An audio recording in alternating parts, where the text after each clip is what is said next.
নমস্কার। আজ শোনাবো কয়েকটি ছোট ছোট হাসির মজার গল্প। এক রোগী ডাক্তার দেখাতে গেছে। রোগী: ডাক্তারবাবু, আমার না নিজেকে বিড়াল বিড়াল মনে হয়। ডাক্তারবাবু: কবে থেকে এমন হচ্ছে? রোগী: যেদিন থেকে নিজেকে আর ঘোড়া মনে হচ্ছে না সেদিন থেকে। দ্বিতীয় ছেলে: মা, বাবার চোখে চশমা কেন? মা: তুমি বাবার কথা শোনো না যে তাই। যাদের ছেলে কথা শোনে না তাদের এমনই হয়।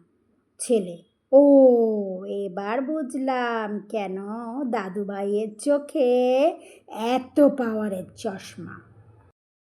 তৃতীয় গল্প: বাবা, জানিস তোর লেখাপড়ার জন্য আমার কত খরচ হয়?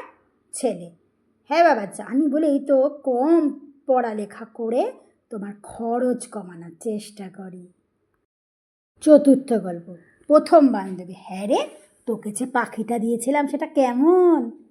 দ্বিতীয় বান্ধবী: হ্যাঁ, খুবই টেস্টি, তো মজা লেগেছে খেতে। প্রথম বান্ধবী: মানে তুই সেটা রান্না করে খেয়েছিস? জানিস পাখিটা 7টা ভাষায় কথা বলতে পারত। দ্বিতীয় বান্ধবী: কই, জবাই করার সময় তো কিছুই বলেনি। নমস্কার, আজকে এতটুকুই। আরও নিত্য